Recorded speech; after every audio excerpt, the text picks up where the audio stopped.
challenge in this program is the sources of water is very less. The existing sources have been depleted. When you give new connections, there are no sufficient sources. So when you give water connection, आप नल पहुंचाते हैं, नल के अंदर से पानी नहीं, हवा आता है.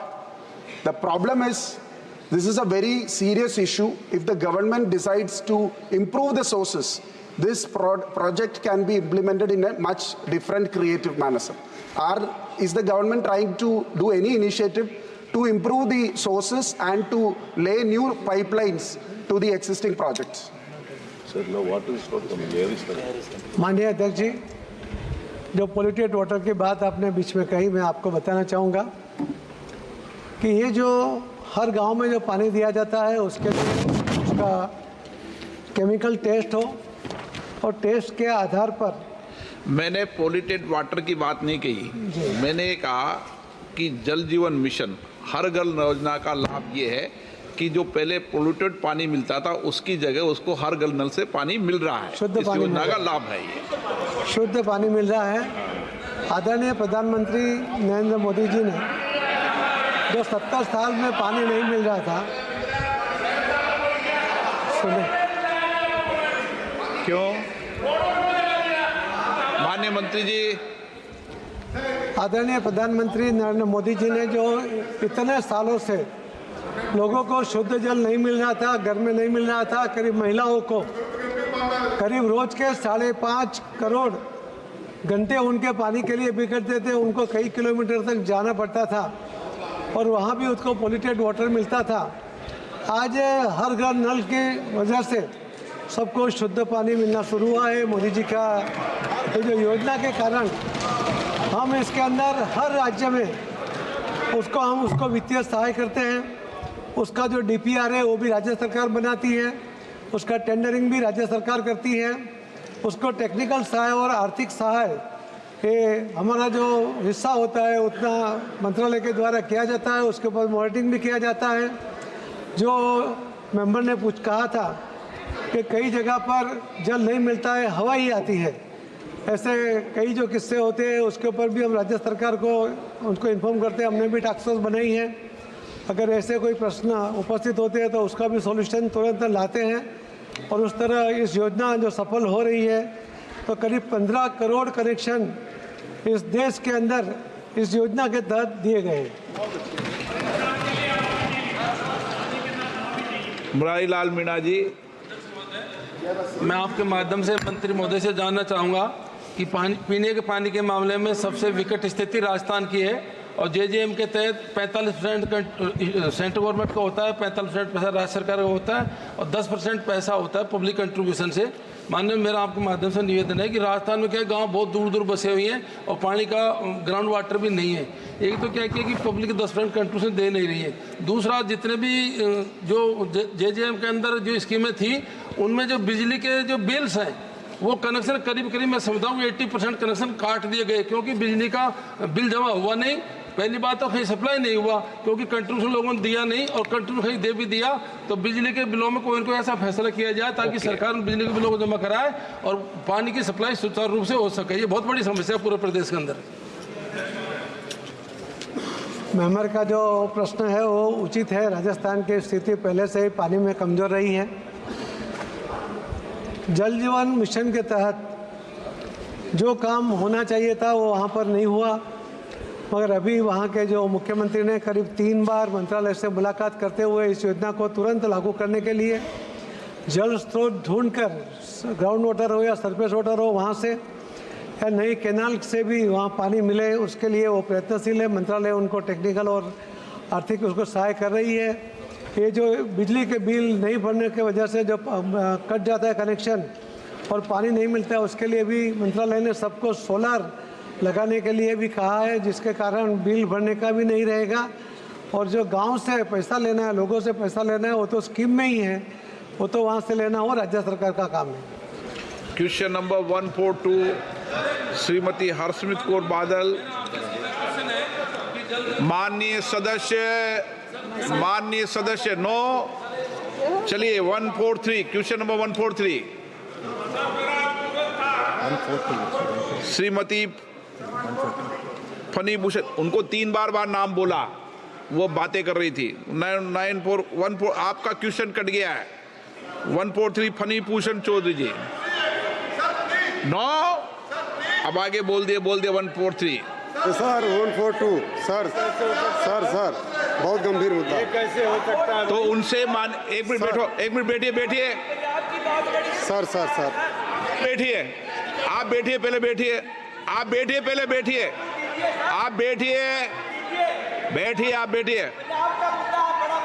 नो आप वकालत मत करिए, आप बैठिए माननीय सदस्य।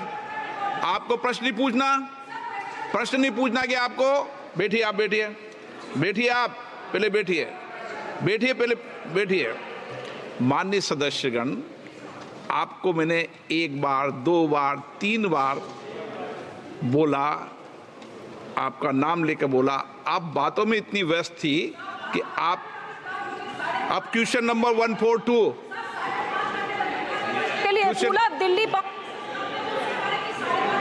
आपको नहीं प्रश्न पूछना क्या?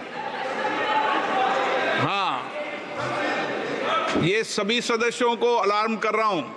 एक मिनट बैठिए, आपको बुलाया गया, बैठिए।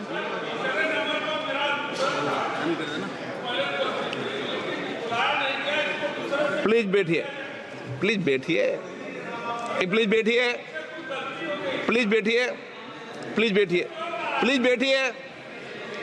एक मिनट आप भी बैठिए। माननीय सदस्य, प्रश्नकाल के अंदर जिनका मूल प्रश्न होता है उसको एक सप्लीमेंट्री मिलती है, एक मूल पूछता है, उसके बाद उसको एक सप्लीमेंट्री मिलती है। दूसरा, उसके बाद भी उस राज्य का प्रश्न हो या उनसे कोई संबंधित प्रश्न हो तो आप लिखकर सुबह 10:30 बजे ऑफिस में दे दिया करें।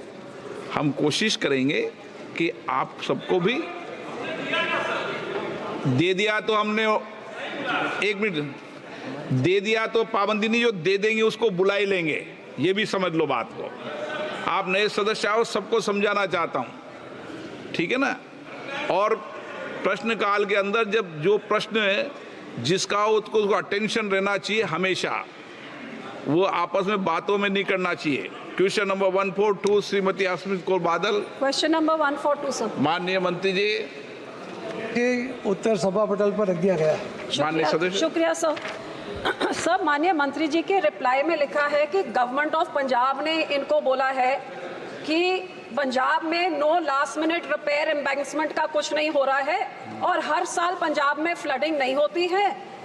पिछली साल 2023 में हैवी रेनफॉल हुई थी और फ्लडिंग तो 2019 में हुई थी। मैं तो इतना हैरान हूँ कि पंजाब सरकार को मालूम नहीं कि पंजाब में हो क्या रहा है। सब पिछले साल पंजाब में फ्लडिंग 2 बारी हुई और 23 में से 21 जिले फ्लड हो गए।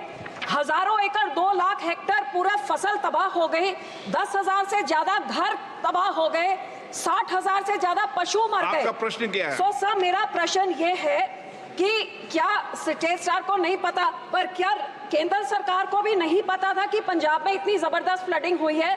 तो जो हुई और इतनी तबाही जो पंजाब में मची है, तो इन्होंने हिमाचल, उत्तराखंड, सब जगह जहां इन्होंने मुआवजा दिया, बहुत अच्छा, लेकिन क्या इन्हों मालूम नहीं था कि 23 में से 21 में पंजाब में सिवियर फ्लडिंग होकर सिवियर डैमेज, सिवियर इंफ्रास्ट्रक्चर, तो उनको कोई रिलीफ रिहैबिलिटेशन क्यों नहीं दिया गया इस बजट में? ये प्रश्न। एक मिनट, आप वरिष्ठ सदस्यों, मंत्री रहे, आपने पूछा पंजाब सरकार, आपने पूछा ही पंजाब सरकार का, ये तो पंजाब सरकार का था, स्टेट का था। वो मंत्री जी को अलाउ नहीं करना चाहिए स्टेट सब्जेक्ट को।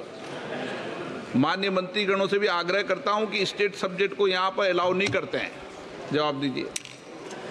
माननीय अध्यक्ष जी, सदस्य का जो प्रश्न था उसको हमने पंजाब सरकार को भेजा था, उनके ही जवाब के आधार पर हमने उनको लिखित जवाब दे दिया गया है। टनल में सब जगह चल रहा है, पंजाब कितना फ्लड हो गया और इधर की सरकार को पता ही नहीं। एनीवे सर, मेरा दूसरा सवाल मंत्री जी से ये है कि ड्रेनेज की सफाई के नाम में बहुत बड़ी करप्शन होती है, क्योंकि सफाई सिर्फ पेपर में होता है, ड्रेन्स में तो होता नहीं है। तो क्या सैटेलाइट टेक्नोलॉजी या कोई और तरीके से इन सफाई का कोई फिजिकल वेरिफिकेशन या पंचायतों के साथ कमेटी बना के। दूसरा मेरा सर इसी के साथ एडिशन ये कि हर साल घग्गर का रिवर मेरे कॉन्स्टिट्यूंसी में बहुत ज़बरदस्त वहाँ पे मारता है, हर साल ओवरफ्लो होके उधर पानी फ्लड कर देता है। हमारा घग्गर जो चांदपुरा से जो बंद टूटता है वो हरियाणा की ज़मीन में है, उतनी ज़मीन पंजाब सरकार ने ले ली थी, लेकिन जब ओवरफ्लो होने का टाइम आता है तो हरियाणा सरकार उधर 164 लगा के उधर 4 जने से ज़्यादा इकट्ठे नहीं हो सकते, पंजाब के लोग जाके बंद को स्ट्रॉन्ग नहीं कर सकते, और पंजाब की ज़मीन जो नीचे है हरियाणा की ऊंची है वो बंद तोड़ के पंजाब को फ्लड कर देता है। तो क्या जहां हर साल ऐसी चीज़ें होती हैं, क्या ये केंद्र की सरकार जो देती है पैसे उसके साथ क्या जिस कोई मॉनिटरिंग होती है माननीय मंत्री जी, ड्रेनेज के पैसों के